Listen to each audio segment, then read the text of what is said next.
ಪ್ರಿಯ ವಿದ್ಯಾರ್ಥಿಗಳೇ, ಎಲ್ಲರಿಗೂ ಕೂಡ ನಮಸ್ಕಾರ. ನನ್ನ ಹೆಸರು ರವಿ. ನಾನು ಕರ್ನಾಟಕ ಸರ್ಕಾರದ ಕಾಲೇಜು ಮತ್ತು ತಾಂತ್ರಿಕ ಶಿಕ್ಷಣ ಇಲಾಖೆ ಇದರ ಅಡಿಯಲ್ಲಿ ಬರುವಂಥ ಸರ್ಕಾರಿ ಪ್ರಥಮ ದರ್ಜೆ ಕಾಲೇಜಿನಲ್ಲಿ ಕನ್ನಡ ವಿಭಾಗದಲ್ಲಿ ಸಹಾಯಕ ಪ್ರಾಧ್ಯಾಪಕನಾಗಿ ಸೇವೆ ಸಲ್ಲಿಸ್ತಾ ಇದ್ದೀನಿ.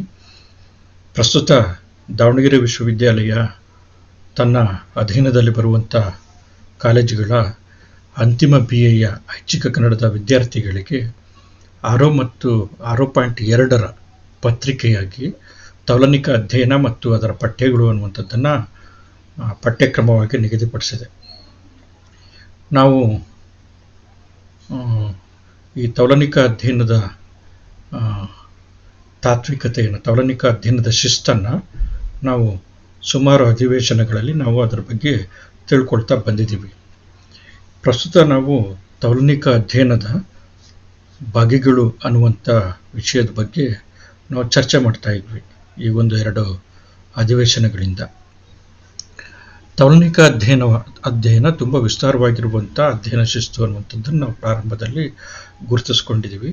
ಅಂತಾರಾಷ್ಟ್ರೀಯವಾಗಿರುವಂಥ ಒಂದು ಮಾನ್ಯತೆ ಪಡೆದಂಥ ಅತ್ಯಂತ ವಿಸ್ತಾರವಾಗಿರುವಂಥ, ಅತ್ಯಂತ ವಿಸ್ತೃತವಾಗಿರುವಂಥ ಮತ್ತು ಅತ್ಯಂತ ಸಮೃದ್ಧವಾಗಿರುವಂಥ ವಿಷಯ ವಸ್ತುಗಳನ್ನು ಒಳಗೊಂಡಿರುವಂಥ ಒಂದು ಬೃಹತ್ತಾಗಿರುವಂಥ ಅಧ್ಯಯನ ಶಿಸ್ತು ಈ ತೌಲನಿಕ ಸಾಹಿತ್ಯ ಅಧ್ಯಯನ ಶಿಸ್ತು. ಸೊ ಈ ತೌಲನಿಕ ಸಾಹಿತ್ಯ ಅಧ್ಯಯನ ಶಿಸ್ತನ್ನು ಅಭ್ಯಾಸ ಮಾಡೋದಕ್ಕೆ, ಅಧ್ಯಯನ ಮಾಡೋದಕ್ಕೆ ಹಲವು ಬಗೆಗಳು ಅಥವಾ ಹಲವು ದಾರಿಗಳನ್ನು ಈ ಅಧ್ಯಯನ ಶಿಸ್ತು ಕಂಡುಕೊಂಡಿದ್ರೆ, ಅದರಲ್ಲಿ ಈಗಾಗಲೇ ನಾವು ಗುರುತಿಸಿದಂಗೆ ವಸ್ತು ಸಮಾನತೆಯನ್ನು ಆಧರಿಸಿರುವಂಥ ಅಧ್ಯಯನ, ಇದನ್ನು ನಾವು ಈಗಾಗಲೇ ಚರ್ಚೆ ಮಾಡಿದ್ದೀವಿ. ನಂತರ ಪ್ರಭೇದಗಳ ಅಧ್ಯಯನ ಅಥವಾ ಪ್ರಕಾರಗಳ ಅಧ್ಯಯನ, ಇದನ್ನು ಕೂಡ ನಾವು ಈಗಾಗಲೇ ಚರ್ಚೆ ಮಾಡಿದ್ವಿ. ನಂತರ ಪ್ರಭಾವಗಳ ಅಧ್ಯಯನ, ಈ ಪ್ರಭಾವಗಳ ಅಧ್ಯಯನವನ್ನು ನಮ್ಮ ಅಧ್ಯಯನದ ದೃಷ್ಟಿಗೋಸ್ಕರ 2 ಅಧಿವೇಶನಗಳಲ್ಲಿ ನಾನು ಇದನ್ನು ವಿಂಗಡಿಸ್ಕೊಂಡಿದ್ದೀನಿ. ಇವತ್ತು ಒಂದು ಅಧಿವೇಶನದಲ್ಲಿ ಇದನ್ನು ನಾವು ಗಮನಿಸೋಣ. ಇದರ ನಂತರದ ಭಾಗವನ್ನು ಮುಂದಿನ ಅಧಿವೇಶನದಲ್ಲಿ ನಾವು ನೋಡೋಣ.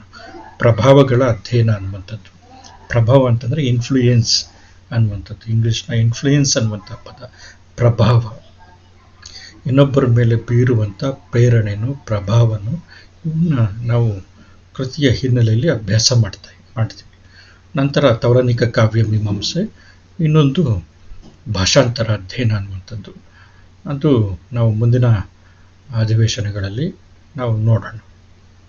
ಪ್ರಸ್ತುತ ನಾವು ಪ್ರಭಾವಗಳ ಅಧ್ಯಯನ ಅನ್ನುವಂಥ ಈ 3ನೇ ಅಂಶ, ಅಂದರೆ ತೌಲನಿಕ ಅಧ್ಯಯನದ ಬಗೆಗಳೇನಿದೆ, ಈ ತೌಲನಿಕ ಅಧ್ಯಯನದ ಬಗೆಗಳಲ್ಲಿ ಪ್ರಭಾವಗಳ ಅಧ್ಯಯನ ಅನ್ನುವಂಥ 3ನೇ ಅಂಶದ ಬಗ್ಗೆ ಇವತ್ತು ನಾವು ಚರ್ಚೆ ಮಾಡೋಣ. ಒಟ್ಟಿರುವಂಥದ್ದು 5 ಅಂಶಗಳು, ಅದರಲ್ಲಿ 3ನೇ ಅಂಶದ ಬಗ್ಗೆ ಚರ್ಚೆ ಮಾಡೋಣ.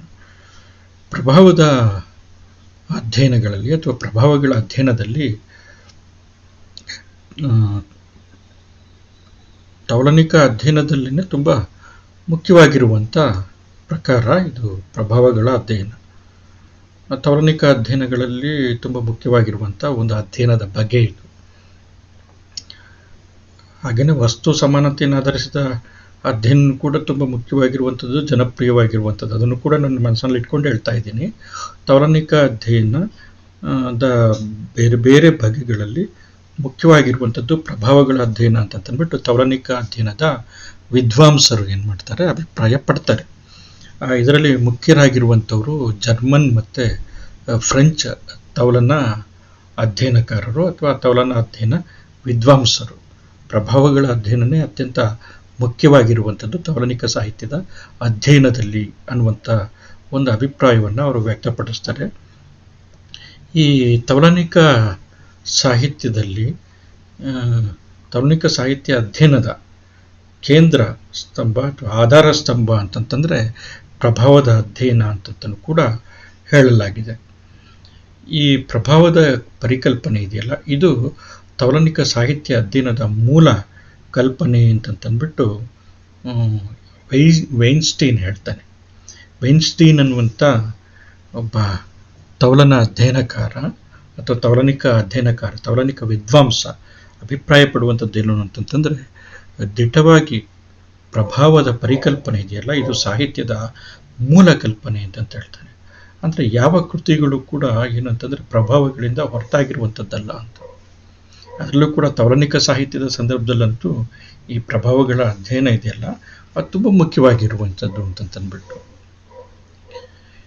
ಪ್ರತಿಯೊಬ್ಬ ಕುವೆಂಪು ಅವರು ಒಂದು ಮಾತು ಹೇಳ್ತಾರೆ ತೌಲನಿಕ ಅಧ್ಯಯನಕ್ಕೆ ಸಂಬಂಧಪಟ್ಟಂಗೆ, ಪ್ರಭಾವಕ್ಕೆ ಸಂಬಂಧಪಟ್ಟಂಗೆ. ಯಾವುದೇ ಮಹಾಕವಿಯನ್ನು ನೀವು ಗಮನಿಸಿದ್ರು ಕೂಡ ಆ ಮಹಾಕವಿಯ ಮಹಾಕಾವ್ಯವನ್ನು ನೀವು ಅಧ್ಯಯನ ಮಾಡಿದ್ರೆ ಆ ಪ್ರತಿ ಮಹಾಕವಿಗಳ ಆ ಮಹಾಕಾವ್ಯ ಇರುತ್ತಲ್ಲ, ಆ ಮಹಾಕಾವ್ಯ ರಚನೆ ಹೆಂಗಾಗಿರುತ್ತೆ ಅಂತಂದರೆ ಆ ಮಹಾಕವಿ ಯಾವ್ಯಾವುದೋ ಪ್ರೇರಣೆಗಳನ್ನು ಯಾವುದ್ಯಾವುದೋ ಪ್ರಭಾವಗಳನ್ನು ಎಳಲಿಂದನೋ ತಗೊಂಡಿರ್ತಾನೆ. ಒಬ್ಬ ಹಳೆಯ ಕವಿ ಎಲ್ಲೋ ಜನಪದರಿಂದ ತಗೊಂಡಿರ್ತಾನೆ.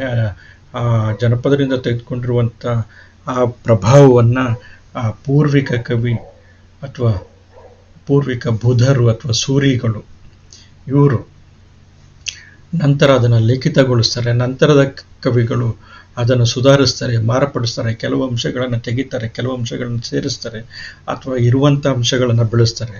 ಹಾಗಾಗಿ ಪ್ರತಿಯೊಬ್ಬ ಕವಿಯ ಮಹಾಕವಿಯ ಕೈನೂ ಕೂಡ ಇನ್ನೊಬ್ಬ ಮಹಾಕವಿಯ ಜೇಬ್ನಲ್ಲಿರುತ್ತೆ ಅಂತ ತಂದ್ಬಿಟ್ಟು ಹೇಳ್ತಾರೆ. ಸೊ ಅಂದರೆ ಪ್ರತಿಯೊಬ್ಬ ಮಹಾಕವಿನೂ ಕೂಡ ಮತ್ತೊಬ್ಬ ಮಹಾಕವಿಗೆ ಮತ್ತೊಬ್ಬ ಕವಿಗೆ ಋಣಿಯಾಗಿರ್ತಾನೆ ಅಂತ ತಂದ್ಬಿಟ್ಟು ಹಾಗೆ ಪ್ರಭಾವ ಇರುತ್ತೆ ಅಂತಂದ್ಬಿಟ್ಟು.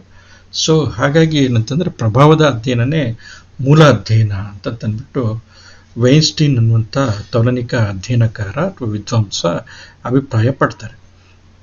ಸೊ ಹಾಗಾದರೆ ಪ್ರಭಾವ ಅಂತಂತಂದರೆ ಏನು? ಒಬ್ಬರು ಇನ್ನೊಬ್ಬರ ಮೇಲೆ ಪ್ರಭಾವ ಬೀರ್ತಾರೆ.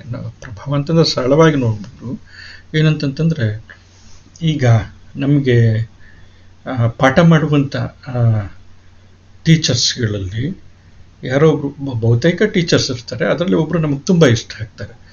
ಯಾಕಾಗಿ ಇಷ್ಟ ಆಗ್ತಾರೆ ಅಂತಂದರೆ ಅವ್ರು ನಮಗೆ ಯಾವುದೋ ರೀತಿಯಲ್ಲಿ ಪ್ರಭಾವ ಬೀರಿರ್ತಾರೆ. ಅವರ ಭಾಷೆ ಮುಖಾಂತರನೋ, ಅವರ ಸಬ್ಜೆಕ್ಟ್ ಮೇಲಿನ ಹಿಡಿತದ ಮುಖಾಂತರನೋ, ಅವರ ಡ್ರೆಸ್ ಕೋಡ್ ಮುಖಾಂತರನೋ, ಅವರ ಬಾಡಿ ಲ್ಯಾಂಗ್ವೇಜ್ ಮುಖಾಂತರನೋ, ಬೇರೆ ಬೇರೆ ರೀತಿಯಲ್ಲಿ. ಸೊ ಅವರ ಮಾತುಗಾರಿಕೆ ಮುಖಾಂತರ ಅಥವಾ ವಿದ್ಯಾರ್ಥಿಗಳ ಜೊತೆ ಅವ್ರು ಹೊಂದಿರುವಂಥ ವೈಯಕ್ತಿಕವಾಗಿರುವಂಥ ಬಾಂಧವ್ಯದ ಮುಖಾಂತರನೂ ಹೀಗೆ ಪ್ರಭಾವ ಬೀರ್ತಾರೆ. ಸೊ ಅದೇ ರೀತಿ ಕೃತಿಗಳು ಕೂಡ ಏನಂತಂದರೆ ಕೆಲವೊಂದು ಸತಿ ಪ್ರಭಾವ ಬೀರ್ತವೆ. ಈಗ ನಮಗೆ ನಾವು BA ಅಥವಾ BCom ಅಥವಾ BSc ಅಥವಾ BBM ಓದ್ತಾ ಇರುವಂಥ ಅಥವಾ MA MCom ಅಥವಾ MSc ಓದ್ತಾ ಇರುವಂಥ ಅಥವಾ ಬೇರೆ ಅಧ್ಯಯನ ಶಾಸ್ತ್ರಗಳನ್ನು ಓದ್ತಾ ಇರುವಂಥ ನಮಗೆ ಅದರಲ್ಲಿ ಬರುವಂಥ ವಿವಿಧ ಸಬ್ಜೆಕ್ಟ್ಗಳಲ್ಲಿ, ವಿಷಯಗಳಲ್ಲಿ ಒಂದು ಸಬ್ಜೆಕ್ಟ್ ನಮ್ಗೆ ಯಾವುದೋ ಒಂದೋ ಎರಡೋ ಸಬ್ಜೆಕ್ಟ್ ತುಂಬ ಇಷ್ಟ ಅಂತ ಅನ್ಸುತ್ತೆ. ಯಾಕೆ ಅನ್ನುವಂಥದ್ದು. ಸೊ ಅದರಿಂದ ನಾವು ತುಂಬ ಪ್ರಭಾವಿತರಾಗಿರ್ತೀವಿ. ಅದು ನಮಗೆ ತುಂಬ ಇಷ್ಟ ಅಂತ ಅನಿಸ್ತಾರೆ. ಯಾಕಂದ್ರೆ ನಮ್ಮ ಮನೋಧರ್ಮಕ್ಕೆ ಅದು ತುಂಬ ಹತ್ತಿರ ಇರುತ್ತೆ ಅನ್ನುವಂಥದ್ದು. ಸೊ ಹಾಗಾಗಿ ಏನಂತಂದರೆ ನಮ್ಮ ಮನೋಧರ್ಮಕ್ಕೆ ಹತ್ತಿರವಿರುವಂಥ ಕಾರಣದಿಂದ, ಅದನ್ನು ಉದ್ದೀಪಿಸುವಂಥ ಕಾರಣದಿಂದ ಅದು ನಮ್ಮ ಮೇಲೆ ಹೆಚ್ಚಿನ ಪ್ರಭಾವ ಬೀರ್ತಾ ಇರುತ್ತೆ. ಸೊ ಹಾಗಾಗಿ ಏನಂತಂತಂದರೆ ಪ್ರಭಾವ ಅಂತಂತಂದರೆ ಇನ್ನೊಂದರ ಮೇಲೆ ಬೀರುವಂಥ ಒಂದು ಬಗ್ಗೆ ಏನಂತಂತ ಹೇಳ್ಬೋದು ಅಂತಂತಂದರೆ ಅದನ್ನು ಒಂದು ಸಂಗತಿ ಅಥವಾ ಒಂದು ವಸ್ತು ಅಥವಾ ವಿಷಯ ಮತ್ತೊಂದು ವ್ಯಕ್ತಿಯ ಮೇಲೆ ಅದು ತಾನೇನು ಮಾಡುತ್ತೆ ಅಂತಂತಂದರೆ ತನ್ನ ಹಿಡಿತವನ್ನು ಸಾಧಿಸುತ್ತೆ. ಆ ಹಿಡಿತವನ್ನು ಸಾಧಿಸಿ ತನ್ನ ತೆಕ್ಕೆಗೆ ಆ ವ್ಯಕ್ತಿಯನ್ನು ತೆಗೆದುಕೊಳ್ಳುತ್ತೆ.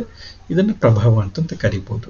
ಆ್ಯಕ್ಚುಲಿ ಸರಳವಾಗಿ ಹೇಳೋದಾದರೆ, ಈಗ ಸಾಹಿತ್ಯಕ್ಕೆ ಸಂಬಂಧಪಟ್ಟಂಗೆ ಈಗ ಪಾಠ ಮಾಡುವಂಥ ಟೀಚರ್ ಅದರ ಮಾತುಗಾರಿಕೆ, ಆ ಟೀಚರ್ಗಳ ವೇಷಭೂಷಣ ಇರ್ಬೋದು, ಅವರ ಸೌಮ್ಯವಾಗಿರುವಂಥ ನಡತೆ ಇರ್ಬೋದು, ಅಥವಾ ಅವರ ಅಗ್ರೆಸಿವ್ ಆಗಿರುವಂಥ ನೇಚರ್ ಇರ್ಬೋದು, ಲೀಡರ್ಶಿಪ್ ಕ್ವಾಲಿಟಿ ಇರ್ಬೋದು. ಸೊ ಇವೆಲ್ಲನೂ ಕೂಡ ಒಬ್ಬ ವಿದ್ಯಾರ್ಥಿಗೆ ಆ ಟೀಚರ್ನ ವರ್ತನೆ, ಆತನ ಅಥವಾ ಆಕೆಯ ಒಟ್ಟು ಟೀಚರ್ನ ವರ್ತನೆ ಆ ವಿದ್ಯಾರ್ಥಿಯನ್ನು ತನ್ನ ಹಿಡಿತಕ್ಕೆ ತೆಗೆದುಕೊಂಡ್ಬಿಡುತ್ತೆ, ನಮ್ಮ ಮನಸ್ಸನ್ನು ಹಿಡಿತಕ್ಕೆ ತೆಗೆದುಕೊಳ್ಳುತ್ತೆ. ಸೊ ಇದನ್ನು ಪ್ರಭಾವ ಅಂತ ಹೇಳ್ತಾರೆ. ಸೊ ಹಾಗಾಗಿ ಏನಂತಂದ್ರೆ ಉಳಿದ ಟೀಚರ್ಗಳು ಅಷ್ಟೇ ಚೆನ್ನಾಗಿ ಪಾಠ ಮಾಡ್ತಿರ್ತಾರೆ, ಆದರೆ ಈ ಕೆಲವು ಟೀಚರ್ಸ್ಗಳು ಪ್ರಭಾವ ಬೀರ್ತಾರೆ. ಸೊ ಹಾಗೆಯೇ ವಿದ್ಯಾರ್ಥಿಗಳಿಗೆ ಸಂಬಂಧಪಟ್ಟಂಗೆನೂ ನಾವು ಎಲ್ಲ ವಿದ್ಯಾರ್ಥಿಗಳನ್ನು ಕೂಡ ಒಂದೇ ಸಮನಾಗಿ ನಾವು ಕಾಣಬೇಕು, ಟೀಚರ್ಸ್ಗಳಾಗಿರುವಂಥವ್ರು ಅನ್ನುವಂಥದ್ದು ಒಂದು ಆದರ್ಶನೇ. ಮತ್ತು ಆ ರೀತಿ ಪ್ರಯತ್ನವೂ ಕೂಡ ಪಡಬೇಕು. ಆದರೆ ಇಡೀ ಸೆಕ್ಷನಲ್ಲಿ ಕೆಲವರು ಎದ್ದು ಕಾಣುವಂಥ ವಿದ್ಯಾರ್ಥಿಗಳಿರ್ತಾರೆ, ಬೇರೆ ಬೇರೆ ಕಾರಣಕ್ಕೆ. ಅದು ಋಣಾತ್ಮಕವಾಗಿರ್ಬೋದು, ಧನಾತ್ಮಕವಾಗಿಯೂ ಕೂಡ ಆಗಿರ್ಬೋದು. ಆದರೆ ಆದಷ್ಟು ಅದನ್ನು ಧನಾತ್ಮಕವಾಗಿ ಇಡೀ ಸೆಕ್ಷನ್ನ ಪರಿವರ್ತಿಸುವ ಕಡೆಗೆ ಟೀಚರ್ಸ್ನ ಗಮನ ಇರಬೇಕು. ಸೊ ಇದನ್ನು ಕೂಡ ಪ್ರಭಾವ ವಿದ್ಯಾರ್ಥಿಗಳ ಕಡೆಯಿಂದ ಆ ಟೀಚರ್ ಬಗ್ಗೆ. ಕೆಲವು ಸೆಕ್ಷನ್ ತುಂಬ ಇಷ್ಟ ಅನಿಸುತ್ತೆ, ಕೆಲವು ಸೆಕ್ಷನ್ ಕೆಲವೊಂದು ಸ್ವಲ್ಪ ಒಂದೊಂದು ಸತಿ ಇಷ್ಟ ಅನ್ನಿಸ್ತಾ ಇಲ್ಲದೆ ಹೋಗ್ಬೋದು. ಸೊ ಈ ಥರದ್ದೆಲ್ಲ ಇದೆಯಲ್ಲ, ಇವು ಪ್ರಭಾವಕ್ಕೆ ಸಂಬಂಧಪಟ್ಟಿರುವಂಥದ್ದು. ನಮಗೆ ಕೆಲವು ಆದರ್ಶ ಪುರುಷರು ಇರ್ತಾರೆ, ಆದರ್ಶ ವ್ಯಕ್ತಿಗಳು, ಆದರ್ಶ ಸ್ತ್ರೀಯರು ಕೂಡ. ಸೊ ಅವ್ರು ಯಾಕೆ ನಮ್ಗೆ ಇಷ್ಟ ಆಗ್ತಾರೆ ಅಂತಂತಂದರೆ, ಅವರು ಹೊಂದಿರುವಂಥ ಮೌಲ್ಯಗಳ ಕಾರಣದಿಂದ, ಅವರು ಹೊಂದಿರುವಂಥ ನಡತೆಯ ರೀತಿಯಿಂದ. ಸೊ ಬಸವಣ್ಣ ಯಾಕೆ ಎಲ್ಲರಿಗೂ ಕೂಡ ಇಷ್ಟ ಅಂತಂದರೆ, ಎಲ್ಲರನ್ನೂ ಕೂಡ ಸಮಾನವಾಗಿ ಕಾಣಬೇಕು ಅನ್ನುವಂಥ ಆ ಥರ ನಿಲುವು. ಪ್ರಪಂಚದ ಸಂವಿಧಾನಗಳಲ್ಲಿ ಭಾರತದ ಸಂವಿಧಾನ ಅತ್ಯಂತ ಉತ್ತಮ ಅಂತಂತಂದ್ಬಿಟ್ಟು ಯಾಕೆ ನಾವು ಪರಿಗಣಿಸ್ತೀವಿ ಅಂತಂತಂದರೆ, ಬಸವಣ್ಣ ಏನು ಎಲ್ಲರನ್ನೂ ಸಮಾನವಾಗಿ ಕಾಣಬೇಕು ಅಂತಂತ ಪ್ರತಿಪಾದಿಸ್ತಾ ಇದ್ದಾನೆ. ನಮ್ಮ ಸಂವಿಧಾನ ಅದನ್ನು ಹೇಳ್ತಾ ಇದೆ. ಜಗತ್ತಿನ ಅತ್ಯಂತ ಉತ್ತಮ ಚಿಂತಕರು, ತಾತ್ವಿಕರು ಹೇಳಿರುವಂಥ ಮಾತುಗಳಿದೆಯಲ್ಲ, ಮಾನವತೆಯ ಪರವಾಗಿರುವಂಥ ಮಾತುಗಳು ಸಂವಿಧಾನದಲ್ಲಿ. ಸೊ ಸಂವಿಧಾನವನ್ನು ನಾನು ಪ್ರೀತಿಸ್ತೀನಿ, ಭಾರತದ ಸಂವಿಧಾನವನ್ನು ಅನ್ನುವಂಥದ್ದು. ಸೊ ಅದು ಆ ರೀತಿ ಪ್ರಭಾವ ಬೀರ್ತಾ ಇರುತ್ತೆ. ಸೊ ಹಾಗಾಗಿ ನಾನು ಬೇರೆ ಬೇರೆ ಸಂವಿಧಾನಗಳನ್ನು ತೌಲನಿಕವಾಗಿ ಅಧ್ಯಯನ ಮಾಡಿದಂಥ ಸಂದರ್ಭದಲ್ಲಿ ನನ್ನ ಸಂವಿಧಾನವನ್ನು ನಾನು ಪ್ರೀತಿಸ್ತೀನಿ ಅನ್ನುವಂಥದ್ದು ಇದೆಯಲ್ಲ, ಇವೆಲ್ಲನೂ ಕೂಡ ಪ್ರಭಾವಕ್ಕೆ ಸಂಬಂಧಪಟ್ಟಿರುವಂಥದ್ದು. ಪ್ರಭಾವ ಅನ್ನುವಂಥದ್ದಕ್ಕೆ ಏನಾದರೂ ಒಂದು ವ್ಯಾಖ್ಯೆಯನ್ನು ಕೊಡ್ಬೋದು ಸಾಹಿತ್ಯದ ದೃಷ್ಟಿಯಿಂದ ಅಂತ ನೋಡೋದಾದರೆ, ಒಂದು ಕೃತಿ ಅಥವಾ ಒಬ್ಬ ಸಾಹಿತಿಯಿಂದ ಯಾವುದೇ ಅಂಶ ಇಲ್ಲವೇ ಸಂಗತಿಯನ್ನು ಇನ್ನೊಂದು ಕೃತಿ ಅಥವಾ ಇನ್ನೊಬ್ಬ ಸಾಹಿತಿ ಸ್ವೀಕರಿಸಿ ಅದನ್ನು ಬಳಸ್ಕೊಂಡ್ರೆ ಸ್ಥೂಲವಾಗಿ ಪ್ರಭಾವ ಅಂತಂತ ಕರಿಬೋದು. ಇಲ್ಲಿ ತೌಲನಿಕ ಸಾಹಿತ್ಯದ ಅಧ್ಯಯನದ ಸಂದರ್ಭದಲ್ಲಿ ಈ ವ್ಯಾಖ್ಯೆ ಇರುವಂಥದ್ದು. ಇಲ್ಲೇನು ಹೇಳ್ತಾ ಇರುವಂಥದ್ದು ಅಂತಂದರೆ, ಒಬ್ಬ ಲೇಖಕ ಅಥವಾ ಒಂದು ಸಾಹಿತ್ಯ ಕೃತಿ ಇನ್ನೊಬ್ಬ ಲೇಖಕನಿಂದ ಅಥವಾ ಇನ್ನೊಂದು ಸಾಹಿತ್ಯ ಕೃತಿಯಿಂದ ಯಾವುದಾದ್ರೂ ಅಂಶವನ್ನು, ಯಾವುದಾದ್ರೂ ಸಂದರ್ಭವನ್ನು, ಯಾವುದಾದ್ರೂ ಸನ್ನಿವೇಶವನ್ನು ಸ್ವೀಕರಿಸಿ ಅದನ್ನು ತನ್ನ ಕೃತಿಯಲ್ಲಿ ಬಳಸ್ಕೊಂಡಿದ್ರೆ ಅದನ್ನು ಪ್ರಭಾವ ಅಂತಂತ ಕರೆಯಲಾಗುತ್ತೆ ಅಂತಂತ ಹೇಳ್ತಾ ಇದ್ದಾರೆ. ತೌಲನಿಕ ವಿದ್ವಾಂಸರು ಕೊಟ್ಟಿರುವಂಥ ವ್ಯಾಖ್ಯೆ ಪ್ರಭಾವಕ್ಕೆ ಸಂಬಂಧಪಟ್ಟಂಗೆ, ಪ್ರಭಾವಗಳ ಅಧ್ಯಯನಕ್ಕೆ ಸಂಬಂಧಪಟ್ಟಂಗೆ. ಯಾಕೆ ಈ ಥರ ಪ್ರಭಾವ ಆಗುತ್ತೆ ಅನ್ನುವಂಥದ್ದು. ಯಾಕೆ ಅಂತಂತಂದರೆ, ಆಲ್ಡ್ರಿಡ್ಜ್ ಅನ್ನುವಂಥ ಒಬ್ಬ ವಿದ್ವಾಂಸ, ತೌಲನಿಕ ಅಧ್ಯಯನದ ವಿದ್ವಾಂಸ ಹೇಳ್ತಾನೆ, ಒಂದು ಕೃತಿಯಲ್ಲಿರುವಂಥ ಒಂದು ಸಾಹಿತ್ಯ ಅಂಶಕ್ಕೆ ಆ ಕೃತಿಯ ಲೇಖಕ ತನಗಿಂತ ಹಿಂದಿನ ಲೇಖಕನ ಇನ್ನೊಂದು ಕೃತಿಯನ್ನು ಓದಿರುವಂಥದ್ದು ಇದೆಯಲ್ಲ, ಅದು ಕಾರಣ. ಪ್ರಭಾವ ಹೆಂಗಾಗುತ್ತೆ ಅಂತಂತಂದರೆ, ಒಬ್ಬ ಆಲ್ಡ್ರಿಡ್ಜ್ ಅನ್ನುವಂತಹ ತೌಲನಿಕ ಸಾಹಿತ್ಯ ಅಧ್ಯಯನದ ವಿದ್ವಾಂಸ ಒಂದು ಮಾತು ಹೇಳ್ತಾ ಇದ್ದಾನೆ, ಒಂದು ಕೃತಿಯಲ್ಲಿರುವಂಥ ಒಂದು ಸಾಹಿತ್ಯ ಅಂಶಕ್ಕೆ ಆ ಕೃತಿಯ ಲೇಖಕ ತನಗಿಂತ ಹಿಂದಿನ ಲೇಖಕನ ಇನ್ನೊಂದು ಕೃತಿಯನ್ನು ಓದಿರುವಂಥದ್ದೇ ಕಾರಣ ಅನ್ನುವಂಥ ಮಾತಿದೆಯಲ್ಲ, ಇದು ಪ್ರಭಾವದ ಅಧ್ಯಯನವನ್ನು ಸೂಚಿಸ್ತಾ ಇದೆ. ಆಲ್ಡ್ರಿಡ್ಜ್ನ ಅಭಿಪ್ರಾಯ. ನನಗೆ ಇದೇ ಸಂದರ್ಭದಲ್ಲಿ ಕುವೆಂಪು ಅವರಿಗೆ ಸಂಬಂಧಪಟ್ಟಂಗೆ ಒಂದು ಘಟನೆ ನೆನಪಾಗುತ್ತೆ. ಅವರಿಗೆ ಜ್ಞಾನಪೀಠ ಪ್ರಶಸ್ತಿ ಬಂದಂಥ ಸಂದರ್ಭ, ಅವ್ರಿಗೆ ಮತ್ತು ಉಮಾಶಂಕರ್ ಜೋಶಿ ಅನ್ನುವಂಥವ್ರಿಗೆ, ಆ ಇಬ್ಬರಿಗೂ ಕೂಡ ಒಂದೇ ಬಾರಿ ಒಂದೇ ವರ್ಷ ಆ ನೊಬೆಲ್ ಪಾರಿತೋಷಕ ದೊರೆಯುತ್ತೆ. ಕೆಲವರು ಪತ್ರಕರ್ತರು ಕುವೆಂಪು ಅವ್ರನ್ನ ಕೇಳ್ತಾರೆ, ಈಗ ನಿಮಗೆ ಸಿಕ್ಕಿರುವಂಥದ್ದು, ಆವಾಗ ಕೃತಿಗಳಿಗೆ ಕೊಡ್ತಾ ಇದ್ರು, ಸಮಗ್ರ ಸಾಹಿತ್ಯಕ್ಕಲ್ಲ.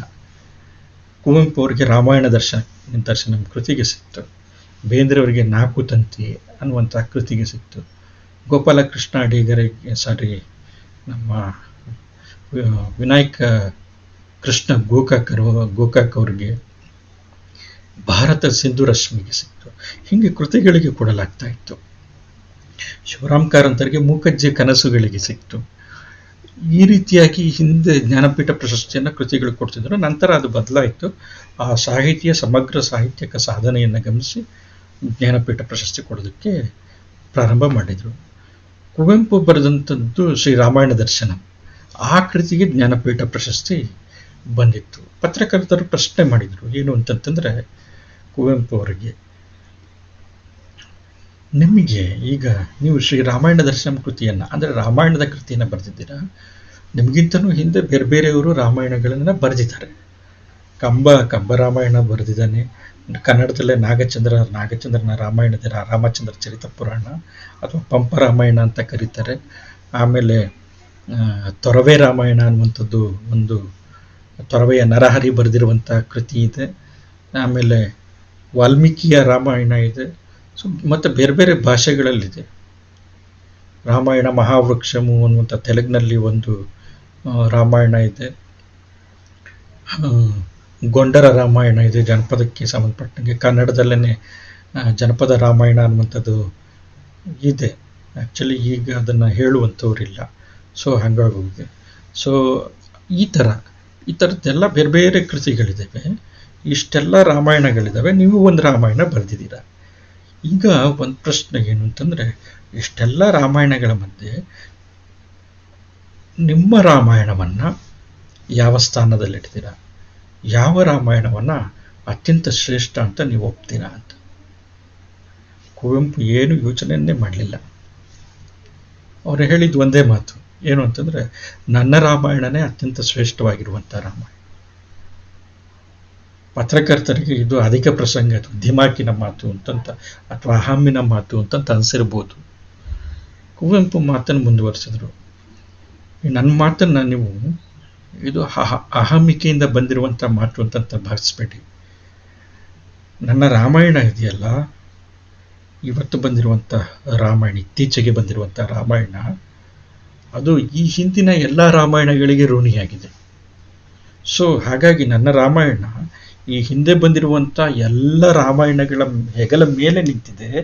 ಹಾಗಾಗಿ ಏನು ಅಂತಂತಂದರೆ, ನನ್ನ ರಾಮಾಯಣದ ದೃಷ್ಟಿ ಇದೆಯಲ್ಲ, ಈ ಎಲ್ಲ ರಾಮಾಯಣಗಳ ಮೇಲೆ ನಿಂತಿರುವಂಥ ಕಾರಣದಿಂದ ನನ್ನ ರಾಮಾಯಣದ ದೃಷ್ಟಿ ಹೆಚ್ಚು ದೂರ ಮತ್ತು ವ್ಯಾಪಕವಾಗಿರುವಂಥದ್ದು, ತುಂಬ ವ್ಯಾಪಕವಾಗಿರುವಂಥ ದೃಷ್ಟಿಯನ್ನು ಅದು ಬೀರೋದಕ್ಕೆ ಸಾಧ್ಯವಾಗಿದೆ. ಸಮಗ್ರ ನೋಟ ಅದಕ್ಕಿದೆ.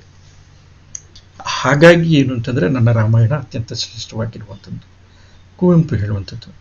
ನೋಡ್ರಿ, ಅವರು ಒಂದು ಮಾತು ಹೇಳ್ತಿದ್ದಾರೆ, ನನ್ನ ರಾಮಾಯಣ ಇದುವರೆಗೆ ಬಂದಿರುವಂಥ ಎಲ್ಲ ರಾಮಾಯಣಗಳಿಗೆ ಋಣಿಯಾಗಿದೆ, ಅಂದರೆ ಅದರಿಂದ ಪ್ರಭಾವಿತವಾಗಿದೆ.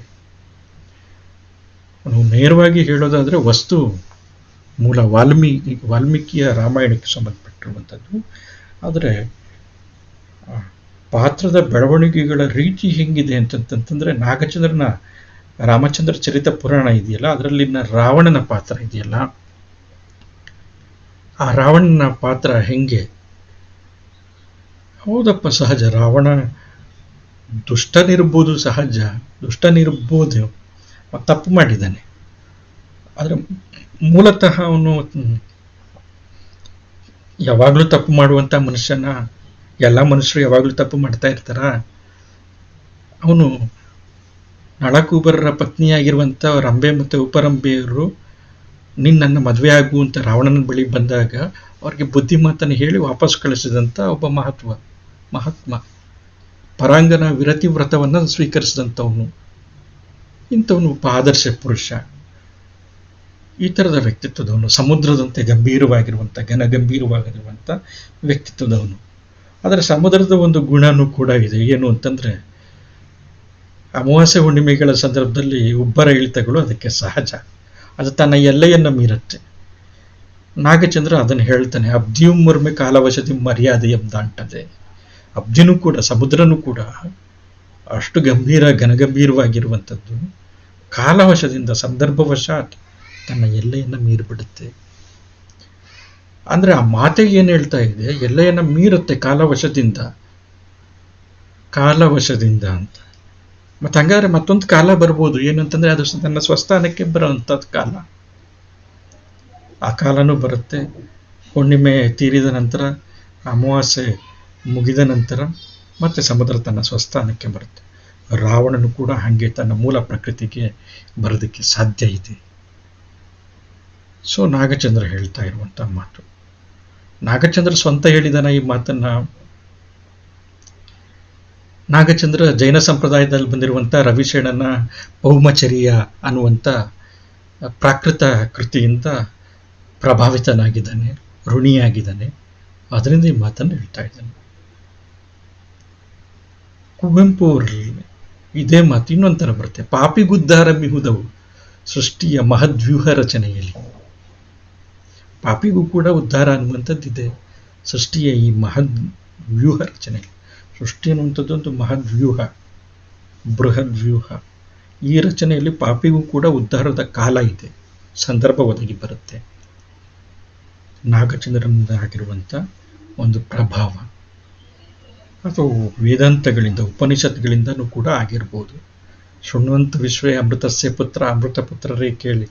ಮೂಲತಃ ಮನುಷ್ಯರೆಲ್ಲರೂ ಕೂಡ ಉತ್ತಮರು, ಅಮೃತ ಪುತ್ರರು. ರಾಮಕೃಷ್ಣ ವಿವೇಕಾನಂದರ ಪ್ರಭಾವಕ್ಕೆ ಒಳಪಟ್ಟಂಥವ್ರು, ವೇದಾಂತದ ಅಧ್ಯಯನ ಮಾಡಿದಂಥವ್ರು, ಉಪನಿಷತ್ತನ್ನು ಅತ್ಯಂತ ನಿಕಟವಾಗಿ ಓದಿಕೊಂಡಂಥವ್ರು. ಋಷಿವಾಣಿ ಅನ್ನುವಂಥ ಪುಸ್ತಕನೇ ಇದೆ ಅವ್ರದ್ದು. ಅತ್ಯಂತ ಸೊಗಸಾಗಿರುವಂಥ ಪುಸ್ತಕ, ನೀವು ಓದಿಸಿ. ಸೊ ಹಾಗಾಗಿ ಏನಂತಂದರೆ, ಪ್ರತಿಯೊಬ್ಬ ಲೇಖಕ ಅಥವಾ ಕೃತಿ ತನಗಿಂತ ಹಿಂದಿನ ಕೃತಿ ಅಥವಾ ಲೇಖಕನ ಮತ್ತೊಂದು ಕೃತಿಯನ್ನು ಓದಿರುತ್ತೆ, ಅದರಿಂದ ಪ್ರಭಾವಿತವಾಗಿರುತ್ತೆ. ಓದಿರುತ್ತೆ, ಆ ಕಾರಣದಿಂದ ಪ್ರಭಾವಗಳಿರುತ್ತೆ ಅಂತ. ಇದು ಪ್ರಭಾವಗಳ ಅಧ್ಯಯನವನ್ನು ಸೂಚಿಸ್ತಾ ಇದೆ ಆಲ್ರೆಡಿಸ್ನ ಈ ಮಾತು ಅನ್ನುವಂಥದ್ದು.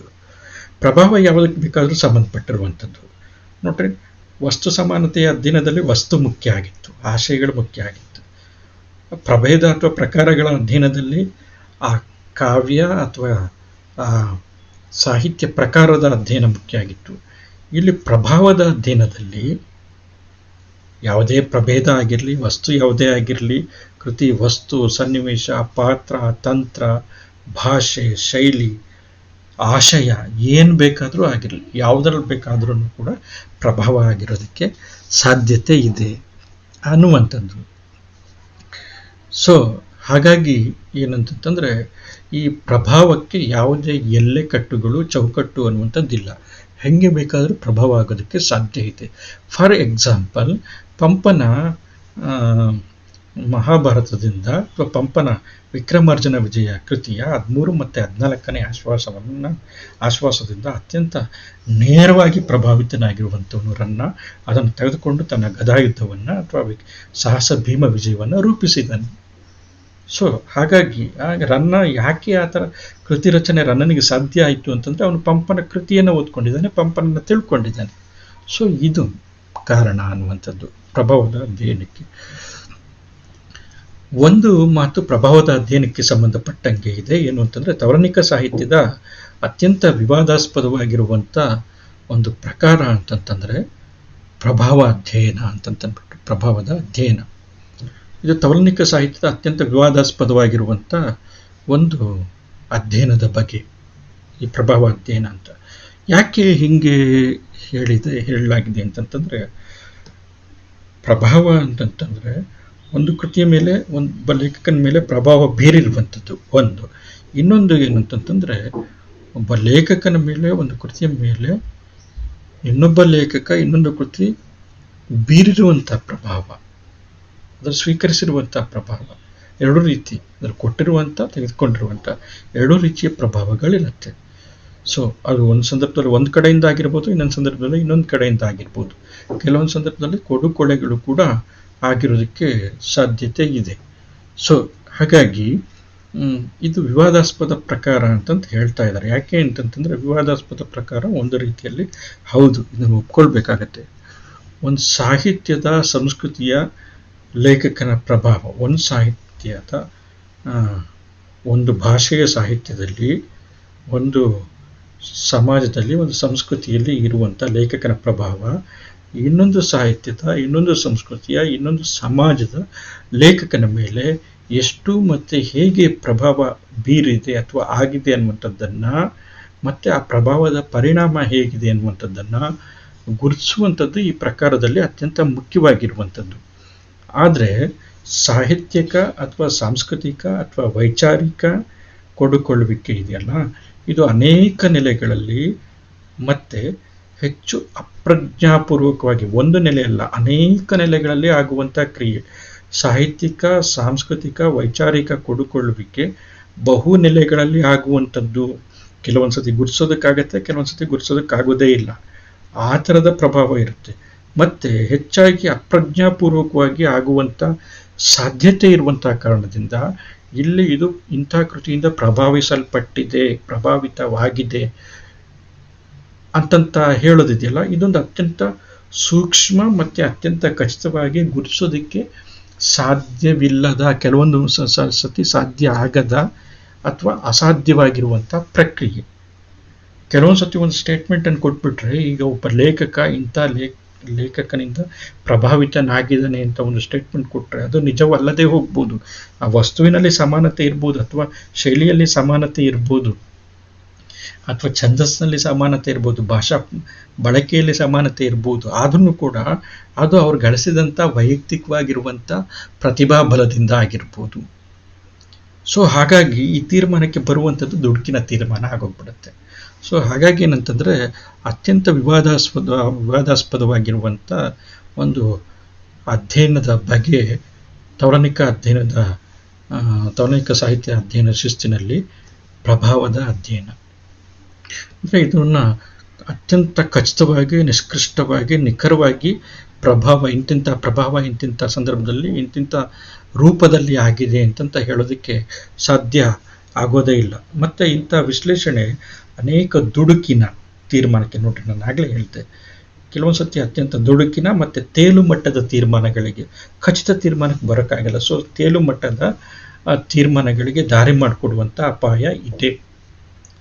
ಸೊ ಹಾಗಾಗಿ ರೆನೆವೆಲೆಕ್ ಅನ್ನುವಂಥ ವಿದ್ವಾಂಸ ಏನು ಹೇಳ್ತಾರೆ ಅಂತಂತಂದರೆ, ಪ್ರಭಾವದ ಅಧ್ಯಯನದ ಬಗ್ಗೆ ಅತ್ಯಂತ ಎಚ್ಚರದಿಂದ ಇರಬೇಕು ಅಂತಂತೇಳಿ ಈ ಪ್ರಭಾವದ ಅಧ್ಯಯನವನ್ನು ಅತ್ಯಂತ ಸಂಶಯದ ಭಾವದಿಂದ ನೋಡ್ತಾರೆ. ಯಾಕೆಂತಂದರೆ ಇದು ತುಂಬ ನಿರ್ದಿಷ್ಟವಾಗಿ ಹೇಳೋದಕ್ಕೆ, ಕೆಲವೊಂದು ಸತಿ ತುಂಬ ನಿರ್ದಿಷ್ಟವಾಗಿ ಹೇಳೋಕ್ಕಾಗೋದಿಲ್ಲ ಇಂಥ ಕಡೆಯಿಂದ ಪ್ರಭಾವಿತ ಆಗಿರುವಂಥ ಕೃತಿ ಇದು, ಅಥವಾ ಇಂಥ ಕಾರಣದಿಂದ, ಇಂಥ ಸಂದರ್ಭ, ಇಂಥ ವಿಚಾರಧಾರೆಯಿಂದ ಪ್ರಭಾವಿತನಾಗಿರುವಂಥ ಲೇಖಕ ಇವನು ಅಂತಂತ ಕೆಲವೊಂದು ಸತಿ ಹೇಳೋಕ್ಕಾಗಲ್ಲ.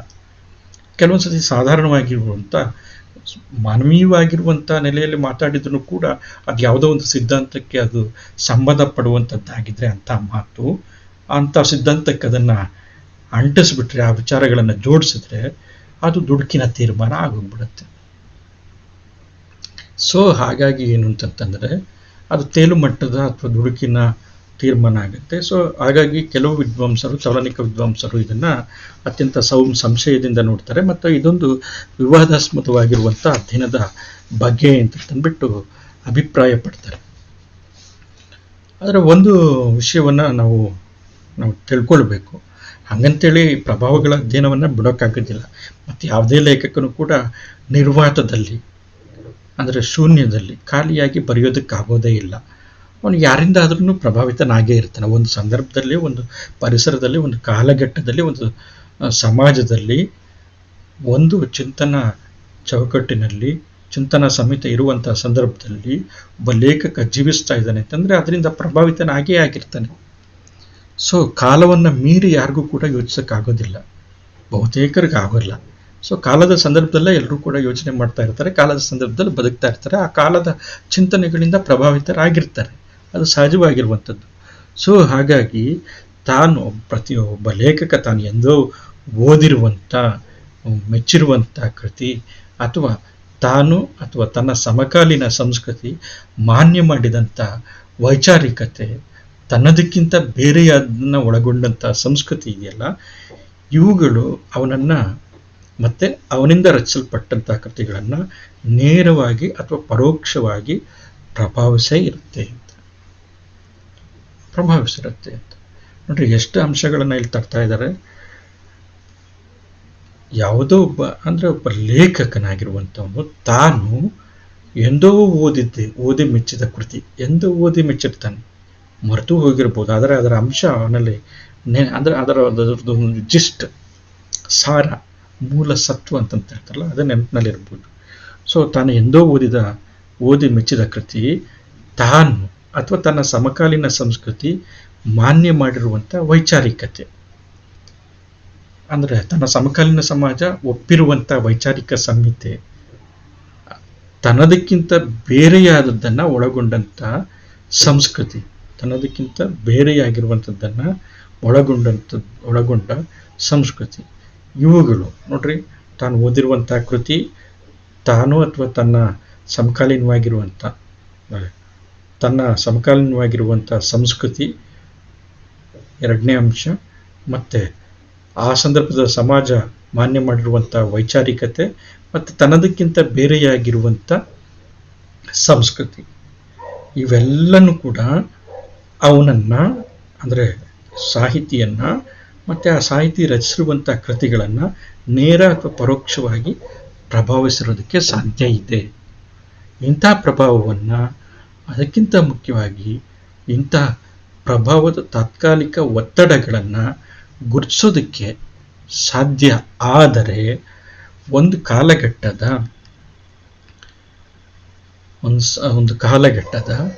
ಸಾಹಿತ್ಯದ, ಒಂದು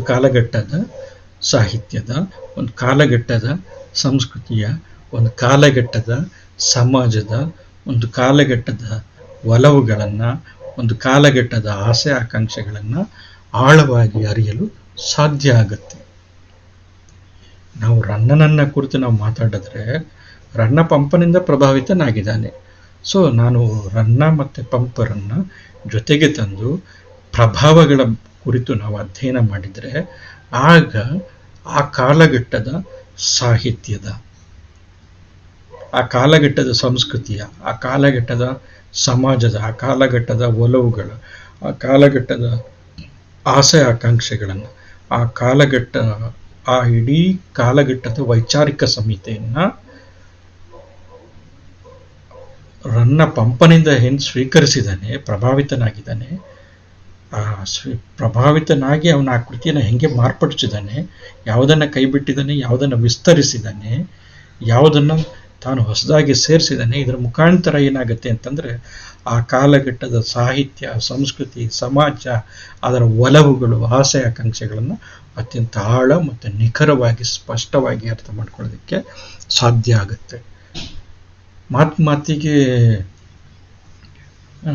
ಛಲದಂಕಮಲ್ಲ ಅಭಿಮಾನಧನ ಅಂತಂದ್ಬಿಟ್ಟು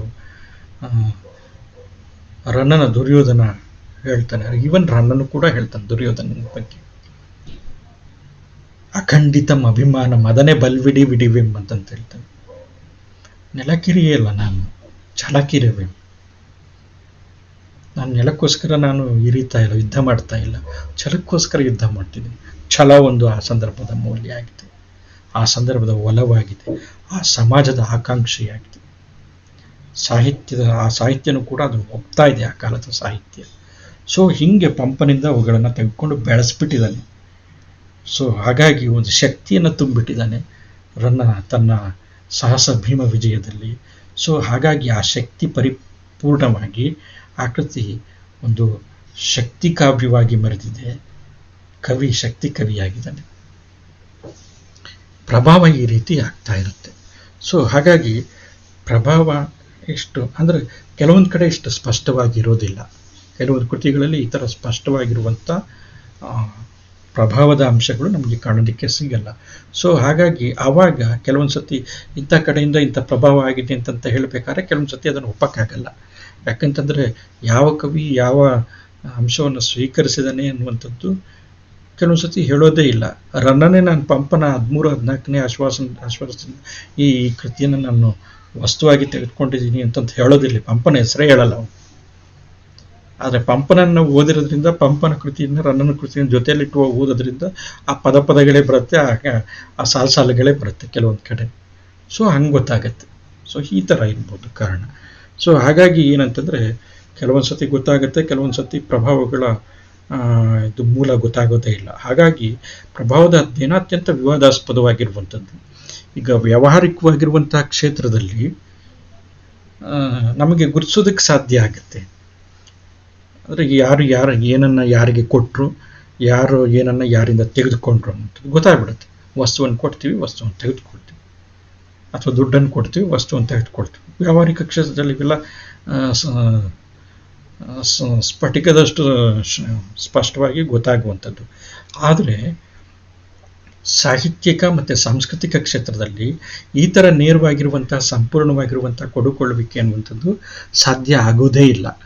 ಒಂದು ಸಮಾಜ ಅಥವಾ ಸಂಸ್ಕೃತಿ ತಾನು ಯಾವ ಪ್ರಭಾವವನ್ನು ಸ್ವೀಕರಿಸೋದಕ್ಕೆ ಸಿದ್ಧ ಇದೆಯೋ ಅದನ್ನು ಮಾತ್ರ ಸ್ವೀಕರಿಸುತ್ತೆ, ಅಷ್ಟು ಮಾತ್ರ. ನೋಡ್ರಿ, ಇದು ತುಂಬ ಮುಖ್ಯವಾಗಿರುವಂಥದ್ದು. ಇಂಗ್ಲಿಷ್ ಶಿಕ್ಷಣವನ್ನು ಪಡೆಯೋದಕ್ಕೆ ಒಂದು ಸಂದರ್ಭದಲ್ಲಿ ನಿರಾಕರಿಸಿದಂಥ ವಾತಾವರಣ ಭಾರತದಲ್ಲಿ ಇತ್ತು. ನಂತರ ಇಂಗ್ಲಿಷ್ ಶಿಕ್ಷಣವನ್ನು ಸ್ವೀಕರಿಸೋದಕ್ಕೆ ಎಲ್ಲರೂ ಕೂಡ ಪ್ರಾರಂಭ ಮಾಡಿದರು. ಒಂದು ಪ್ರಭಾವ ಇದೆಯಲ್ಲ, ಹೊರಗಡೆಯಿಂದ ಬಂದಿರುವಂಥ ಒಂದು ಪ್ರಭಾವ, ಅದನ್ನು ಒಂದು ಸಮಾಜ ತನಗೆ ಎಷ್ಟು ಬೇಕೋ ಅಷ್ಟನ್ನು ಸ್ವೀಕರಿಸುತ್ತೆ, ತನಗೆ ಅಗತ್ಯ ಅನಿಸಿದ್ರೆ ಸ್ವೀಕರಿಸುತ್ತೆ, ಇಲ್ಲ ಅಂತಂದ್ರೆ ಬಿಡುತ್ತೆ. ಅದೇ ಸಂದರ್ಭದಲ್ಲಿ ಕ್ರೈಸ್ತ ಧರ್ಮವನ್ನು ಕೂಡ ಅನುಸರಿಸೋದಕ್ಕೆ ಹೇಳಿದಾಗ ಅದನ್ನು ನಿರಾಕರಿಸಿದ್ರು ಬಹುತೇಕರು. ತಮ್ಮದೇ ಆಗಿರುವಂಥ ಧರ್ಮವನ್ನು ಒಪ್ಕೊಂಡ್ರು. ಪ್ರಭಾವ ಹೆಂಗಾಯ್ತು ನೋಡ್ರಿ.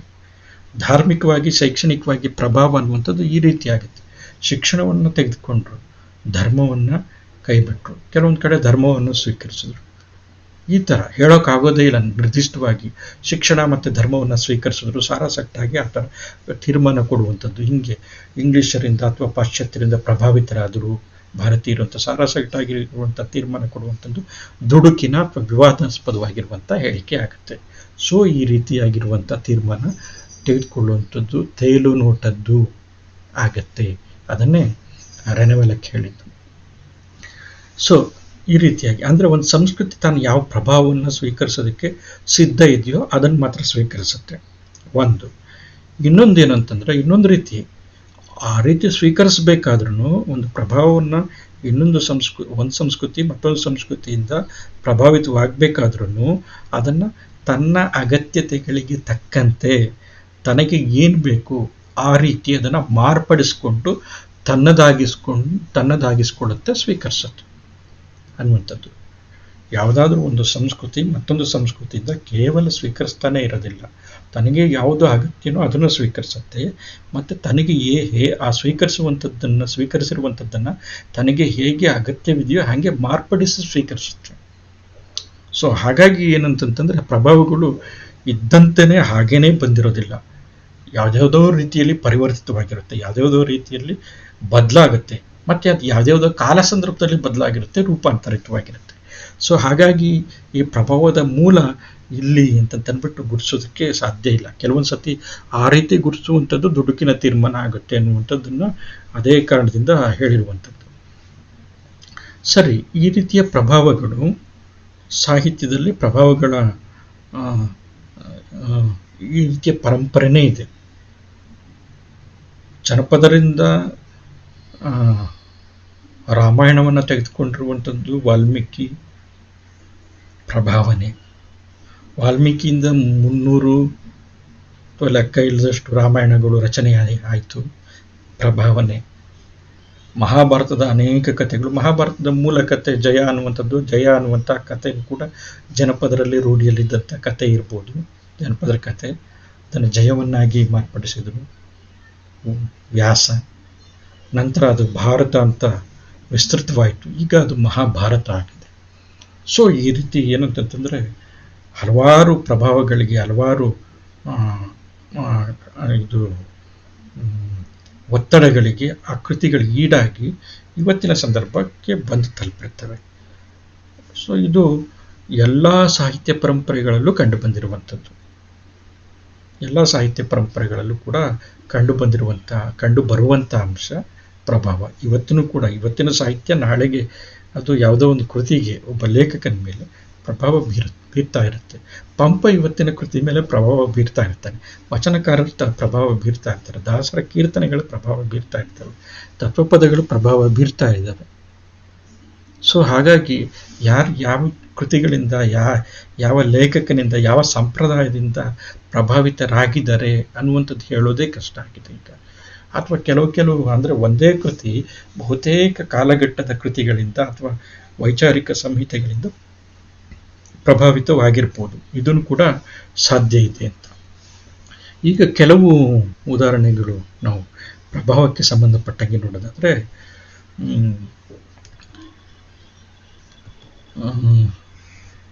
ಈಗ ಜೆಫ್ರಿ ಚಾಸರ್ ಅನ್ನುವಂಥ ಇಂಗ್ಲಿಷ್ ಭಾಷೆಯ ಆದಿಕವಿ ಅಂತ ಅಥವಾ ಅಧಿಕೃತ ಕವಿ ಅಂತ, ಮೊದಲ ಅಧಿಕೃತ ಕವಿ ಅಂತ ನಾವು ಕರಿಬಹುದಾಗಿರುವಂಥ ಜೆಫ್ರಿ ಚಾಸರ್, ಆತನ ಕ್ಯಾಂಟರ್ಬರಿ ಟೇಲ್ಸ್ ಅನ್ನುವಂಥದ್ದು.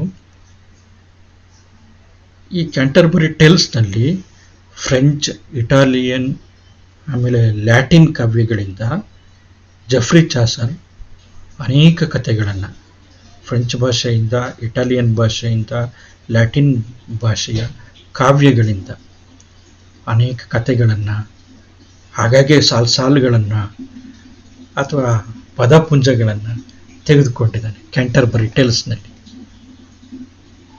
ಮೂಲ ಹುಡುಕಿದ್ರೆ ಸಿಗ್ತವೆ. ಸೊ ಹಾಗಾಗಿ ಪ್ರಭಾವ ಅನ್ನುವಂಥದ್ದು ಈ ಥರ ಆಗ್ತಾ ಇರುತ್ತೆ. ಒಂದು, ಬರ್ಟೋಲ್ಟ್ ಬ್ರೆಕ್ಟ್ ಜರ್ಮನ್ ಭಾಷಾಂತರಗಳಿಂದ ಕೆಲವು ಪದ್ಯಗಳನ್ನು ಆಯ್ದು ತನ್ನ ನಾಟಕಗಳಲ್ಲಿ ಅಳವಡಿಸಿಕೊಂಡಿದ್ದಾನೆ. ಬೇರೆ ಬೇರೆ ಜರ್ಮನ್ ಕೃತಿಗಳ ಭಾಷಾಂತರಗಳಿಂದ ಬರ್ಟೋಲ್ಟ್ ಬ್ರೆಕ್ಟ್ ಏನು ಮಾಡ್ತಾನೆ ಅಂತಂತಂದರೆ, ತನ್ನ ತನ್ನ ನಾಟಕಗಳಲ್ಲಿ ಅಳವಡಿಸ್ಕೊಳ್ತಾನೆ.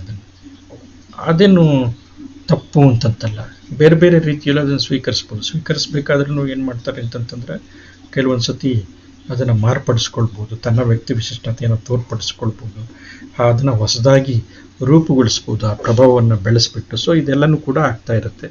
BM ಶ್ರೀಕಂಠಯ್ಯನವರು ಕನ್ನಡದ ಕಣ್ವರು ಅಂತ ನಾನು ಹೇಳಿದೆ. ಇವರು ಸಫೋಕ್ಲಿಸ್ ನಾಟಕಕಾರ, ಗ್ರೀಕ್ ನಾಟಕಕಾರನ ಎಜಾಕ್ಸ್ ಕೃತಿಯನ್ನು ಅದನ್ನು ಓದ್ಕೊಂಡು ಅದರಿಂದ ಪ್ರಭಾವಿತರಾಗಿ ಒಂದು ಭಾರತೀಯ ಸಂಪ್ರದಾಯಕ್ಕೆ ಅನುಗುಣವಾಗಿರುವಂಥ, ಭಾರತೀಯ ಪರಂಪರೆಯಲ್ಲಿರುವಂಥ ಮಹತ್ತಾಗಿರುವಂಥ ಕೃತಿ ರಾಮಾಯಣದ ಒಂದು ಮಹತ್ ಪಾತ್ರ, ಅಶ್ವತ್ಥಾಮನ ಪಾತ್ರವನ್ನು ತೆಗೆದುಕೊಂಡು ಒಂದು ದುರಂತ ನಾಟಕವನ್ನು ರಚಿಸಿದ್ರು. ಅಶ್ವತ್ಥಾಮನ್ ಅಂತಂದ್ಬಿಟ್ಟು ಅತ್ಯದ್ಭುತವಾಗಿರುವಂಥ ಕೃತಿ ಅದು. ಹೆಂಗೆ ಪ್ರಭಾವದಿಂದ ಒಂದು ಅತ್ಯುತ್ಕೃಷ್ಟವಾಗಿರುವಂಥ ಕೃತಿಯನ್ನು ನಿರ್ಮಾಣ ಮಾಡೋದಕ್ಕೆ ಸಾಧ್ಯ ಅನ್ನೋದನ್ನು BM ಶ್ರೀಕಂಠಯ್ಯ ಅವರು ತೋರಿಸ್ಕೊಟ್ರು. ಅದೇ ರೀತಿ ಶ್ರೀನಿವಾಸರು ಅಥವಾ ಮಾಸ್ತಿ ವೆಂಕಟೇಶ ಅಯ್ಯಂಗಾರ್ ಅವರು ಕಾಳಿದಾಸ ಬರೆದಿರುವಂಥ ವಿಜ್ಞಾನ ಶಾಕುಂತಲವನ್ನು ಓದಿ ಗೌತಮಿ ಹೇಳಿದ ಕತೆ ಅನ್ನುವಂಥ ಒಂದು ಕಥೆಯನ್ನು ಅವರು ಬರೆದರು. ಅದಕ್ಕೆ ಹಿನ್ನೆಲೆಯಾಗಿರುವಂಥದ್ದು ಶಾಕುಂತಲದ ನಾಟಕನೇ, ವಿಜ್ಞಾನ ಶಾಕುಂತಲ ನಾಟಕನೇ. ಸೊ ಹಾಗಾಗಿ ಈ ಥರದ ಕಥೆಯೆಲ್ಲ ಕಟ್ಟುವಂಥದ್ದೆಲ್ಲ ಇದೆಲ್ಲನೂ ಕೂಡ ಏನಂತಂದರೆ ಪ್ರಭಾವಗಳಿಗೆ ನಿದರ್ಶನ, ನೇರವಾಗಿ ಪ್ರಭಾವಿತವಾಗಿರುವಂಥದ್ದು. ಅದೇ ರೀತಿ ವಾಲ್ಮೀಕಿಯ ಸಂಸ್ಕೃತ ಭಾಷೆಯ ರಾಮಾಯಣ ಇದೆಯಲ್ಲ, ಸಂಸ್ಕೃತ ಭಾಷೆಯಲ್ಲಿ ವಾಲ್ಮೀಕಿ ಬರೆದಿರುವಂಥ ರಾಮಾಯಣ, ಆ ರಾಮಾಯಣ ಹಲವು ರಾಮಾಯಣಗಳ ರಚನೆಗೆ ಪ್ರಭಾವ ಬೀರಿದೆ. ನಾವು ಇದರ ಬಗ್ಗೆ ಈಗಾಗಲೇ ಚರ್ಚೆ ಮಾಡಿದ್ವಿ. ಹಲವು ರಾಮಾಯಣಗಳು, ಬೌದ್ಧ ರಾಮಾಯಣ ಇದೆ, ದಶರಥ ಜಾತಕ ಅನ್ನುವಂಥ ಹೆಸರಿನಲ್ಲಿ ಬೌದ್ಧ ರಾಮಾಯಣ, ಜೈನ ರಾಮಾಯಣ ಇದೆ, ರವಿಶೇಣನ ಪೌಮಚರಿ ಪ್ರಾಕೃತ ಭಾಷೆಯಲ್ಲಿದೆ, ನಮ್ಮ ಕನ್ನಡದಲ್ಲಿ ನಾಗಚಂದ್ರನ ರಾಮಚಂದ್ರ ಚರಿತ ಪುರಾಣ ಅನ್ನುವಂಥ ಹೆಸರಿನಲ್ಲಿದೆ ಜೈನ ರಾಮಾಯಣ, ಅಥವಾ ಪಂಪರಾಮಾಯಣ ಅಂತ ಕೂಡ ಕರೀತಾರೆ. ಆನಂದ ರಾಮಾಯಣ ಅನ್ನುವಂಥದ್ದೊಂದು ಇದೆ. ಆಮೇಲೆ ಆಧ್ಯಾತ್ಮ ರಾಮಾಯಣ ಅನ್ನುವಂಥದ್ದು ವೈದಿಕ ಸಂಪ್ರದಾಯದಲ್ಲಿ ಬರುವಂಥದ್ದು. ಕುವೆಂಪು ಅವರ ಶ್ರೀರಾಮಾಯಣ ದರ್ಶನಂ ಮತ್ತೆ ಪ್ರಸ್ತಾಪ ಆಗಿದೆ. ಆಮೇಲೆ ವೀರಪ್ಪ ಮೊಯ್ಲಿಯವರು ಬರೆದಿರುವಂಥ ಶ್ರೀರಾಮಾಯಣ ಮಹಾನ್ವೇಷಣಂ ಅನ್ನುವಂಥದ್ದು ರಾಜಕೀಯವಾಗಿ ಪ್ರಜಾಸತ್ತಾತ್ಮಕ ಹಿನ್ನೆಲೆಯಲ್ಲಿ ಬರೆದಿರುವಂಥ ಕೃತಿ. ಸೊ ಈ ಥರದ್ದೆಲ್ಲನೂ ಕೃತಿಗಳು ನೇರವಾಗಿರುವಂಥ ಪ್ರಭಾವಕ್ಕೆ, ರಾಮಾಯಣದ ಕತೆ, ಆ ಪಾತ್ರಗಳು, ಕೆಲವೊಂದು ಪಾತ್ರಗಳು ಬೇರೆ ಹೊಸವಿದ್ದಾವೆ, ಕೆಲವೊಂದು ಪಾತ್ರಗಳು ಅವೇ ಇರಬಹುದು, ವಸ್ತು ಬದಲಾವಣೆಯೂ ಕೂಡ ಆಗಿರ್ಬೋದು. ಆದರೆ ಮೂಲತಃ ಒಂದು ರಾಮಾಯಣ ಅನ್ನುವಂಥದ್ದು ಒಂದು ಮೂಲ ಸತ್ವ ಅಲ್ಲಿ ಕಾಣೋದಕ್ಕೆ ಸಾಧ್ಯ ಇದೆ. ಸೊ ಈ ಕೃತಿಗಳು ಇದಕ್ಕೆ ನಿದರ್ಶನ. ಅದೇ ರೀತಿ ವ್ಯಾಸ ಮಹರ್ಷಿಯ ಸಂಸ್ಕೃತ ಮಹಾಭಾರತ ಇದೆಯಲ್ಲ, ಈ ಸಂಸ್ಕೃತ ಮಹಾಭಾರತ ಕನ್ನಡದಲ್ಲಿ ನಮ್ಮ ಕನ್ನಡದ ಆದಿಕವಿ ಅಂತಂತ ನಾವು ಕರಿತಿದ್ವಲ್ವ, ಪಂಪ, ಆ ಪಂಪ ಬರೆದಿರುವಂಥ ವಿಕ್ರಮಾರ್ಜುನ ವಿಜಯ ಅಥವಾ ರನ್ನನ ಸಾಹಸ ಭೀಮ ವಿಜಯ ಇವೆಲ್ಲನೂ ಕೂಡ ಮಹಾಭಾರತನೇ. ಆಮೇಲೆ ಸಂಸ್ಕೃತದಲ್ಲೇ ಜೈಮಿನಿ ಮಹಾಮುನಿ ಬರೆದಿರುವಂಥ ಜೈಮಿನಿ ಭಾರತ, ಮತ್ತು ಕನ್ನಡದಲ್ಲಿ ಲಕ್ಷ್ಮೀಶ ಕವಿ ಬರೆದಿರುವಂಥ ಜೈಮಿನಿ ಭಾರತ ಇವೆಲ್ಲನೂ ಕೂಡ ಮಹಾಭಾರತನೇ. ನಂತರ ಕುಮಾರವ್ಯಾಸ ಭಾರತ ಅಥವಾ ಕುಮಾರವ್ಯಾಸ ಬರೆದಿರುವಂಥ ಕನ್ನಡದ ಭಾಮಿನಿ ಷಟ್ಪದಿಯಲ್ಲಿರುವಂಥ ಕರ್ನಾಟ ಭಾರತ ಕಥಾಮಂಜರಿ ಅನ್ನುವಂಥದ್ದು ಇವೆಲ್ಲನೂ ಕೂಡ ಮಹಾಭಾರತದ ಸಂಪ್ರದಾಯಕ್ಕೇ ಸಂಬಂಧಪಟ್ಟಂದರೆ ಆ ಪ್ರಭಾವಕ್ಕೆ ಸಂಬಂಧಪಟ್ಟಿರುವಂಥದ್ದು. ಹಾಗೆ ಪರ್ವ ಕಾದಂಬರಿ ಆ ಸಂಪ್ರದಾಯದ ಹಿನ್ನೆಲೆಯಲ್ಲಿ ಬಂದು ಬೇರೆ ಪ್ರಭೇದದಲ್ಲಿ ರಚನೆಯಾಗಿರುವಂಥದ್ದು ಗದ್ಯ ಕೃತಿ ಕಾದಂಬರಿ. ಸೊ ಅದೇ ರೀತಿ ರೂಪಾಂತರಗೊಂಡಿರುವಂಥದ್ದು, ಪ್ರಭಾವಿತವಾಗಿ ರೂಪಾಂತರಗೊಂಡಿರುವಂಥದ್ದು ಸುಮಾರು. ಶೇಕ್ಸ್ಪಿಯರ್ನ ಹ್ಯಾಮ್ಲೆಟ್ ನಾಟಕವನ್ನು ಆಧರಿಸಿಬಿಟ್ಟು ಕುವೆಂಪು ಅವರು ರಕ್ತಾಕ್ಷಿ ಎನ್ನುವಂಥ ಒಂದು ನಾಟಕವನ್ನು ಸೃಜಿಸ್ತಾರೆ ಇದು ನಾನು ಹೇಳಿಸ್ತೀನಿ, ಅನುವಾದ ಮಾಡೋದಿಲ್ಲ, ಹೊಸದಾಗಿ ಸೃಜಿಸ್ತಾರೆ. ಸೊ ಇದು ಪ್ರಭಾವ.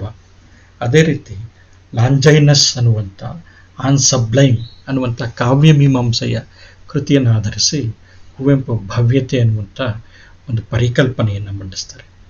ಸೊ ಇದು ಅಂದರೆ ಬರೀ ಸೃಜನಶೀಲ ಕೃತಿಗಳಲ್ಲಿ ಮಾತ್ರ ಅಲ್ಲ, ಸೃಜನೇತರ ಅಂತ ನಾವು ಅಧ್ಯಯನಕ್ಕೋಸ್ಕರ ನಾವು ವಿಭಾಗಿಸ್ಕೊಂಡ್ರೂ ಕೂಡ ಈ ಥರದ ಪರಿಕಲ್ಪನೆಗಳು ಕೂಡ ಪ್ರಭಾವಿತವಾಗಿ ನಾವು ಅಭ್ಯಾಸ ಮಾಡೋದಕ್ಕೆ ಸಾಧ್ಯ. ಮತ್ತು ಕವಿಗಳು ಆ ಥರ ಅಥವಾ ಸಾಹಿತಿಗಳ ಥರ ಮಾಡಿದ್ದಾರೆ, ಲೇಖಕರ ಆ ಥರ ಪ್ರಭಾವಿತರಾಗಿ ಈ ಥರದ ಪರಿಕಲ್ಪನೆಗಳಿಂದ ಪ್ರಭಾವಿತರಾಗಿಯೂ ಕೂಡ ಅದನ್ನು ಸ್ಥಳೀಯತೆಗೆ ಅಥವಾ ದೇಶೀಯತೆಗೆ ಒಗ್ಗಿಸುವಂಥ ಆಯಾ ಭಾಷೆಗೆ, ಆಯಾ ಸಂದರ್ಭಕ್ಕೆ, ಆಯಾ ಕಾಲಘಟ್ಟಕ್ಕೆ ಒಗ್ಗಿಸುವಂಥ ಒಂದು ಪ್ರಯತ್ನವನ್ನು ಮಾಡಿದ್ದಾರೆ. ಇದನ್ನು ಕೂಡ ಪ್ರಭಾವದ ಹಿನ್ನೆಲೆಯಲ್ಲೇ ಕಂಡು ಬರುವಂಥ ಅಂಶಗಳು. ಸೊ ಹಾಗಾಗಿ ಏನು ಅಂತಂತಂದರೆ ತೌನಿಕ ಸಾಹಿತ್ಯದಲ್ಲಿ ಪ್ರಭಾವದ ಅಧ್ಯಯನವನ್ನು ಈ ರೀತಿ ವಾಸ್ಟ್ ಆಗಿರುವಂಥದ್ದನ್ನು ನಾವು ನೋಡೋದಕ್ಕೆ ಸಾಧ್ಯ. ಎಷ್ಟು ವಿಸ್ತೃತವಾಗಿರುವಂಥದ್ದು ಪ್ರಭಾವ ಅನ್ನುವಂಥದ್ದು, ವಸ್ತು ಸಮಾನತೆಯನ್ನು ಆಧರಿಸಿದ ಅಧ್ಯಯನ ಎಷ್ಟು ವ್ಯಾಪಕವಾಗಿರುವಂಥದ್ದು, ಅದೇ ಥರ ಅಥವಾ ಅದಕ್ಕಿಂತಲೂ ಹೆಚ್ಚು ವ್ಯಾಪಕವಾಗಿರುವಂಥದ್ದು ಈ ಪ್ರಭಾವಗಳ ಅಧ್ಯಯನ ಒಂದು ರೀತಿಯಲ್ಲಿ. ಯಾಕಂತಂದರೆ ಯಾವುದನ್ನು ಬೇಕಾದರೂ ಅಲ್ಲಿ ಬರೀ ವಸ್ತುವನ್ನು ಆಧರಿಸಿದರೆ ಇಲ್ಲಿ ಆ ವಸ್ತುವನ್ನು ಸೇರಿದಂಗೆ ಎಲ್ಲವನ್ನು ಕೂಡ ಇಲ್ಲಿ ಯಾವ್ಯಾವ ರೀತಿಯಲ್ಲಿ ಪ್ರಭಾವಿತವಾಗಿದ್ದಾವೆ ಅನ್ನುವಂಥದ್ದನ್ನು ನೋಡೋದಕ್ಕೆ ಸಾಧ್ಯ ಇದೆ. ಹಾಗಾಗಿ ಏನು ಅಂತಂತಂದರೆ ಈ ಪ್ರಭಾವಗಳ ಸ್ವರೂಪ ಯಾವ್ಯಾವ ರೀತಿ ಇರುತ್ತೆ, ಯಾವ್ಯಾವ ಕೃತಿ ಮತ್ತು ಕವಿಗಳ ಮೇಲೆ ಇನ್ನೊಬ್ಬ ಕವಿ ಇನ್ನೊಂದು ಕೃತಿಯ ಪ್ರಭಾವ ಯಾವ್ಯಾವ ರೀತಿ ಇರುತ್ತೆ, ಯಾವ ರೀತಿ ಪ್ರಭಾವಗಳು ಪರಿವರ್ತಿತವಾಗ್ತವೆ, ಬದಲಾಯಿಸಲ್ಪಡ್ತವೆ, ಕೆಲವೊಂದು ಸತಿ ಪ್ರಭಾವವನ್ನು ತೆಗೆದುಕೊಂಡು ಹೆಂಗೆ ಪುನರ್ರೂಪಿಸಲಾಗುತ್ತೆ, ಇವನ್ನೆಲ್ಲನೂ ಕೂಡ ಅಭ್ಯಾಸ ಮಾಡೋದಕ್ಕೆ ಸಾಧ್ಯ. ಅದನ್ನು ನಾವು ಮುಂದಿನ ಅಧಿವೇಶನದಲ್ಲಿ ಮಾಡೋಣ, ಇನ್ನೂ ಕೂಡ ಹೆಚ್ಚು ವಿಸ್ತೃತವಾಗಿ. ಇಲ್ಲಿಗೆ ಈ ಅಧಿವೇಶನವನ್ನು ನಾನು ನಿಲ್ಲಿಸ್ತೀನಿ. ಪ್ರಿಯ ವಿದ್ಯಾರ್ಥಿಗಳೇ, ಇವತ್ತಿನ ಪ್ರಕ್ಷುಬ್ಧ ದಿನಗಳಲ್ಲಿ ಆರೋಗ್ಯನೇ ಇವತ್ತು ಸಂಪತ್ತಾಗೋಗ್ಬಿಟ್ಟಿದೆ. ಸೊ ಹಾಗಾಗಿ ಈ ಸಂಪತ್ತನ್ನು ಉಳಿಸ್ಕೋಬೇಕಾಗಿದೆ. ಮತ್ತು ವಿದ್ಯೆನೂ ಕೂಡ ಅದನ್ನು ಕೂಡ ಮೀರಿದಂಥ ಸಂಪತ್ತು ಅಂತಂತಂದರೂ ಆರೋಗ್ಯ ಅನ್ನುವಂಥದ್ದು ಮುಖ್ಯ ಅನ್ನುವಂಥದ್ದು. ಸೊ ಹಾಗಾಗಿ ಈ ಎರಡೂ ಸಂಪತ್ತುಗಳು ನಿಮ್ಮದಾಗಿ ಉಳ್ಕೊಂಡಿರಲಿ ಅಂತ ನಾನು ಹಾರೈಸ್ತೀನಿ. ನೀವು ಕೂಡ ಎಚ್ಚರಿಕೆ ವಹಿಸಬೇಕು ಮತ್ತು ವ್ಯಾಸಂಗದಲ್ಲಿ ತೊಡಗಿಕೊಳ್ಬೇಕು. ಇವೆರಡನ್ನೂ ಕೂಡ ನಿಮ್ಮ ಕಾಳಜಿಯ ವಿಷಯ ಆಗಲಿ ಅಂತ ನಾನು ಹಾರೈಸ್ತಾ ನಾನು ನನ್ನ ಮಾತುಗಳನ್ನ ಇಲ್ಲಿ ಮುಗಿಸ್ತೀನಿ. ಎಲ್ಲರಿಗೂ ಒಳ್ಳೆಯದಾಗಲಿ. ನಮಸ್ಕಾರ.